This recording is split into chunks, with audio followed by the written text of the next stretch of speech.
kehadirat Tuhan Maha Besar, Tuhan Maha Kuasa yang memiliki sekalian alam. Hanya kepadanya lah kita berdoa dan hanya kepadanya lah kita meminta pertolongan. Kita bersyukur atas segala karunia, kesehatan, dan kedamaian yang masih diberikan kepada kita, sehingga kita dapat berkumpul bersama dengan seluruh gubernur, bupati dan wali kota dari Papua sore hari ini untuk membahas percepatan pembangunan otonomi khusus Papua. Kita selalu ingat saudara-saudara kita yang mengalami musibah, bencana di Aceh, Sumatera Utara dan Sumatera Barat, dan juga di tempat-tempat lain yang beberapa saat juga mengalami musibah. Kita berdoa mereka diberi kekuatan dan kita semua diberi petunjuk sehingga kita semua bahu-membahu secara gotong royong bisa bersatu untuk segera mempercepat pemulihan keadaan di daerah-daerah tersebut. Tapi yang terutama adalah juga proses pembangunan, proses transformasi bangsa tidak boleh terhenti, tidak boleh terpengaruh. Di tengah cobaan, di tengah rintangan, di tengah hambatan, kita harus lebih keras lagi bekerja, lebih kuat usaha kita untuk meneruskan proses transformasi bangsa kita. Saya ingatkan kita semua bahwa bangsa kita harus transformasi menjadi negara yang modern, negara yang maju, negara yang makmur.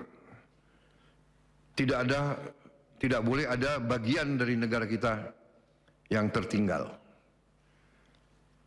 Setiap daerah, setiap provinsi, setiap kabupaten, setiap kota harus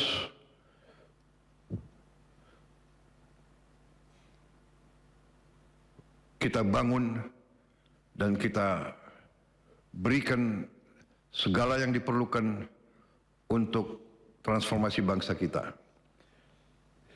Dalam keadaan negara yang modern yang kita cita-citakan dan yang mampu kita capai bersama, tentunya negara kita harus menghilangkan kemiskinan dan ketertinggalan bagi seluruh rakyat Indonesia. Kita tidak bisa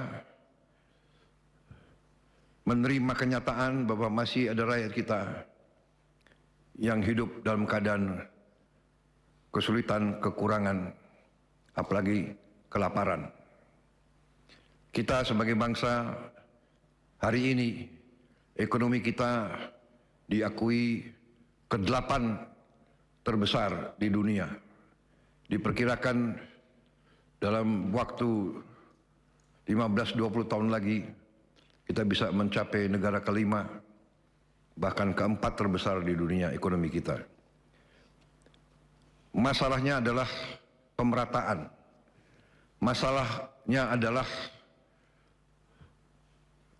pemerintahan kita, pengelolaan kita, manajemen kita sebagai bangsa, bahwa kita harus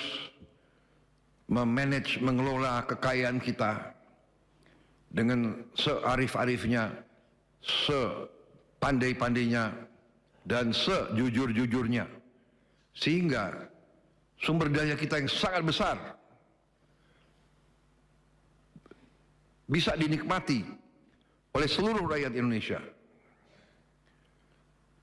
Saya mengajak semua pihak, semua unsur pimpinan para gubernur, para wakil gubernur, para bupati, wakil bupati, wali kota, wakil wali kota, para menteri, para pejabat semuanya, komite percepatan, mari kita bersama-sama menjalankan tugas dan tanggung jawab yang besar ini, yang ada di pundak kita masing-masing.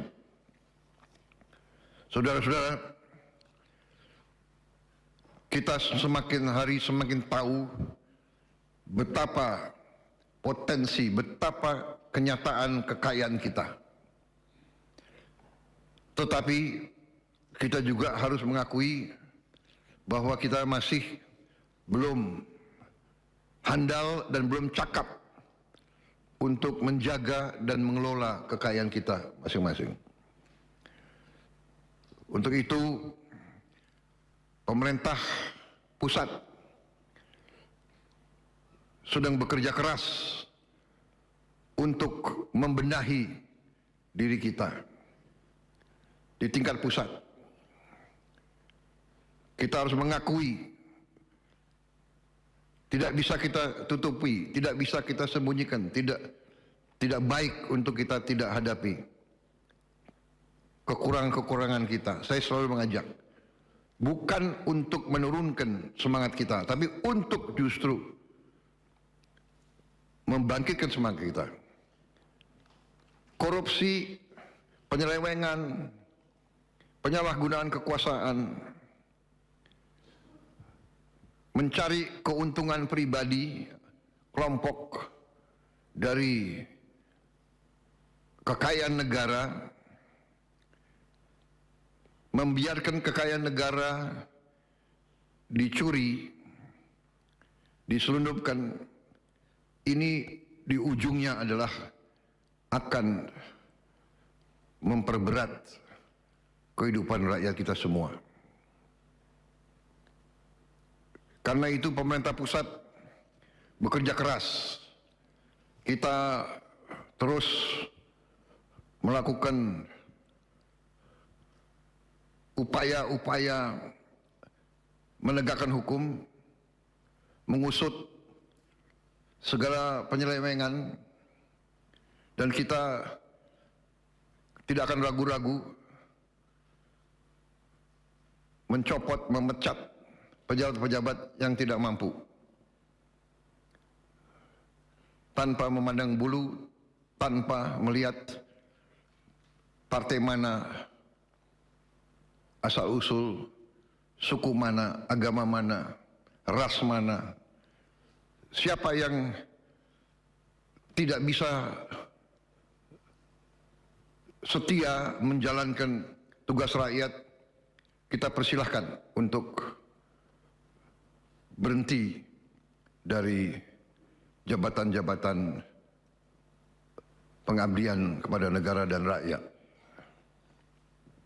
Saudara-saudara, saya sebagai presiden dibantu oleh menteri-menteri, kita terus bekerja sekarang untuk mengamankan kekayaan negara.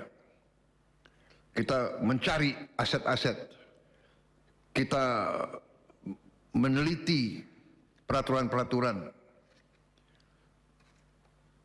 dan kita tidak segan-segan untuk melakukan apa yang diperlukan sehingga semua kekayaan negara bisa kita amankan dan kita gunakan untuk kepentingan rakyat kita. Saudara-saudara sekalian, kita pelajari terus sistem yang tidak sesuai dengan rancang bangun pendiri-pendiri bangsa kita, kita harus berani memperbaiki. Khusus untuk Papua, kita harus percepat pembangunan di Papua di semua bidang. Tapi sekali lagi, sebagaimana saya sudah bertahun-tahun menggarisbawahi bahwa dasar dari semua kehidupan bangsa adalah kemampuan bangsa itu untuk menjamin makanan untuk rakyatnya.